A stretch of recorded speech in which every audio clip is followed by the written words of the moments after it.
आप सभी को जय माता की। आज मैं आपसे सावन महीने या कभी भी रुद्राभिषेक में उपयोगी वस्तुओं का लाभ और उनसे होने वाले त्वरित फल के विषय में बताने वाला हूँ। वैसे तो सावन में या कभी भी रुद्राभिषेक आप किसी भी वस्तु से करें वह आपके लिए पूर्ण फलदायी है। फिर भी मानव जीवन के आवश्यकताओं के अनुरूप आप भिन्न भिन्न वस्तुओं का चयन करके और उनके द्वारा अभिषेक करके अपने विशेष मनोकामना को अतिशीघ्र पूर्ण कर सकते हैं। इसके लिए आपको पूरा वीडियो ध्यान से देखना चाहिए। सर्वप्रथम आपको मैं यह बता रहा हूं कि रुद्राभिषेक से क्या क्या लाभ मिल सकता है। इसके विषय में मैं सिर्फ यही कहूंगा कि रुद्राभिषेक से आप अपनी सभी मनोकामनाओं को पूर्ण कर सकते हैं, जिसमें सर्वप्रथम सकारात्मक ऊर्जा यानी पॉजिटिव एनर्जी आपको हमेशा ही मिलती रहेगी। आपके आत्मविश्वास यानी सेल्फ कॉन्फिडेंस में अत्यधिक वृद्धि होगी। आपको सद्बुद्धि, सद्ज्ञान, सद्मार्ग की प्राप्ति भी होगी। इतना ही नहीं, आपको यदि ऐसा लगता है कि आप भौतिक बाधाओं यानी यदि आप आत्माओं में विश्वास रखते हैं और आपको लगता है कि आपको उनसे परेशानी हो रही है या किसी प्रकार से तंत्र मंत्र से आप ग्रसित हैं, तब भी आपको रुद्राभिषेक बहुत ही अत्यधिक फल दे सकता है। इतना ही नहीं, आप शारीरिक या मानसिक रोगों से भी रुद्राभिषेक के द्वारा मुक्ति प्राप्त कर सकते हैं। खासकर बल, बुद्धि, विद्या, संतान, पुत्र पौत्र आदि यानी समस्त सुखों की पूर्ति के लिए आप रुद्राभिषेक कर सकते हैं और उन सारी चीजों को प्राप्त कर सकते हैं जो आप अपने मन में सोच सकते हैं। अब कुछ विशेष वस्तुओं को बताता हूं जिनका उपयोग करके आप अभिषेक करते हुए अपने मनोकामनाओं को शीघ्र पूर्ण कर सकते हैं। यदि आप अनेकानेक इच्छाओं से ग्रसित हैं और आप एक साथ कई सारे मनोकामनाओं को पूर्ण करना चाहते हैं, तो आपको कच्चे दूध से, और वह भी यदि गाय का दूध हो तो सर्वश्रेष्ठ है, इससे भगवान भोलेनाथ का प्रतिदिन या कम से कम सोमवार को अभिषेक करना चाहिए। इससे आपकी मनोकामनाओं के पूर्ति के साथ ही शुगर जैसे यानी मधुमेह जैसे रोगों से भी शांति मिल सकती है और आपके जीवन में समृद्धि बहुत तेजी से होने लगेगी। यदि आप अपनी बुद्धि को विकसित करना चाहते हैं या आपके परिवार में बच्चे जड़ बुद्धि के शिकार हैं यानी उनके बुद्धि का विकास नहीं हो रहा है, तो आप दूध में चीनी मिलाकर उससे अभिषेक करके उनकी जड़ता को दूर कर सकते हैं या उनके बुद्धि को दिव्य बना सकते हैं। यदि उनके द्वारा स्वयं अभिषेक किया जाए तो ज्यादा फलदायी होगा। इसके अतिरिक्त यदि आप सिर्फ जलधारा से भी अभिषेक करते हैं, वह भी आपके जीवन में शांति के साथ ही ज्वर आदि रोगों से, खासकर जिनको अत्यधिक या लगभग प्रतिदिन ज्वर बना रहता है यानी बुखार लगातार बना रहता है, उनके लिए तो जलधारा से अभिषेक करना सर्वश्रेष्ठ माना गया है। यदि आप पुत्र पौत्र आदि की शीघ्र प्राप्ति चाहते हैं तो जल में शक्कर मिलाकर उससे अभिषेक करें, इससे भी संतान प्राप्ति अतिशीघ्र होती है।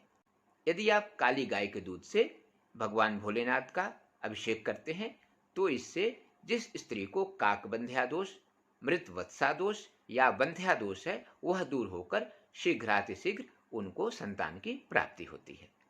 यदि आपके वंश का विस्तार नहीं हो रहा है यानी किसी भी प्रकार से आपके वंश की उन्नति नहीं हो रही है, तो ऐसे व्यक्तियों को घी के धारा से भगवान भोलेनाथ का अभिषेक करना चाहिए। कोशिश करें कि घी को अत्यधिक गर्म करके उससे अभिषेक न करें, उसको शीतलता के साथ ही अभिषेक करना चाहिए। यदि आप पशुपालन के क्षेत्र में हैं या बड़े बड़े वाहनों की इच्छा रखते हैं, साथ ही आप बड़े काश्तकार हैं यानी कृषि क्षेत्र से जुड़े हुए हैं, तो आपको दधी से यानी दही से, जिसको कर्ड भी कहते हैं, इससे आप रुद्राभिषेक करके इसका पूर्ण लाभ ले सकते हैं। यदि आप स्वास्थ्य लाभ चाहते हैं और अनेकों रोग से ग्रसित होने के कारण अत्यधिक परेशान हैं, तो आपको कुश के जल यानी कुशोदक से भगवान भोलेनाथ का अभिषेक करना चाहिए। इससे आपके स्वास्थ्य को अतिशीघ्र लाभ मिलेगा और जिस स्थिति में है उससे अधिक खराब स्थिति होने की संभावनाएं लगभग समाप्त हो जाएंगी। यदि आप अपार लक्ष्मी प्राप्त करना चाहते हैं तो आपको गन्ने के रस से यानी ईख के रस से अभिषेक करना चाहिए। इससे अपार लक्ष्मी की प्राप्ति होती है।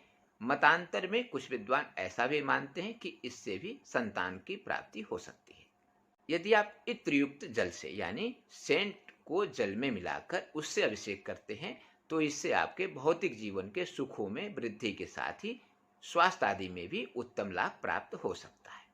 गंधोदक यह भी एक चमत्कारिक अभिषेक है और यदि आप गंधोदक से अभिषेक करते हैं तो आपके घर में सुख शांति और समृद्धि के साथ ही पारिवारिक समरसता बहुत उच्च कोटि का प्राप्त होने लगेगा। यदि आप सब प्रकार से शांति चाहते हैं तो आपको किसी तीर्थ विशेष का जल अभिषेक में उपयोग करना चाहिए। खासकर नर्मदा या गंगा नदी का जल मिल जाए तो वह सर्वश्रेष्ठ होगा। यदि आप कई प्रकार के पेट या इससे संबंधित रोगों से ग्रसित हैं, खासकर पाचन तंत्र से, तो आपको बेलपत्र के रस से अभिषेक करना चाहिए। यह बहुत ही चमत्कारिक लाभ देता है। इतना ही नहीं, यह आपको असाध्य रोगों से भी सुरक्षित रख सकता है। इसके अतिरिक्त आप किसी खास मनोकामना के साथ या अपने मनोकामनाओं का स्मरण करते हुए शुद्ध जल से भी भोलेनाथ का अभिषेक करेंगे, तब भी आपकी मनोकामनाएं पूर्ण होगी। वैसे मैंने कुछ विशेष वस्तुओं का उल्लेख कर दिया है। अन्य भी सैकड़ों उपाय हैं जिन विशेष वस्तुओं को उपयोग करके आप अपने खास मनोकामनाओं को पूर्ण कर सकते हैं। अभिषेक में एक बात ध्यान रखें, किन्हीं मंत्रों का उपयोग जरूर करना चाहिए। खासकर यदि आप रुद्र सूक्त यानी रुद्राष्ट अध्याय के 5वें अध्याय के 16 मंत्र, यदि रुद्र सूक्त का उपयोग करके आप अभिषेक करते हैं तो यह शीघ्र फलदायी और उत्तम फलदायी होता है।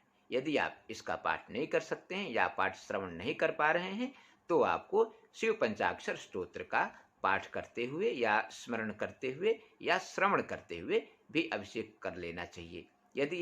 यदि यह भी आपके लिए संभव नहीं है तो फिर आपको सिर्फ ओम नमः शिवाय इसका उच्चारण करते हुए और रुद्राभिषेक करते हैं, तब भी आपकी मनोकामनाएं शीघ्र पूर्ण होती हैं।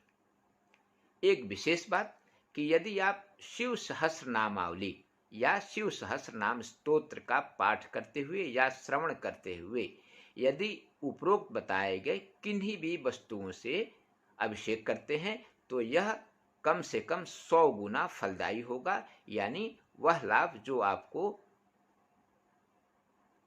अत्यधिक प्रयत्न के बाद मिलने वाला है वह सुगमता से प्राप्त होने लगेगा। तो कोशिश करें यदि संभव हो तो शिव सहस्र नाम के उच्चारण या श्रवण के माध्यम से इन वस्तुओं का अभिषेक करें। यह बहुत ही त्वरित और चमत्कारिक फल देते हैं। आप इस श्रावण मास में भगवान भोलेनाथ का आराधना अवश्य करें।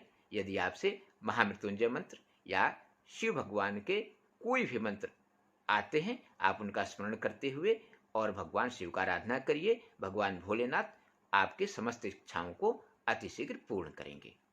आज के लिए बस इतना ही। नमस्कार।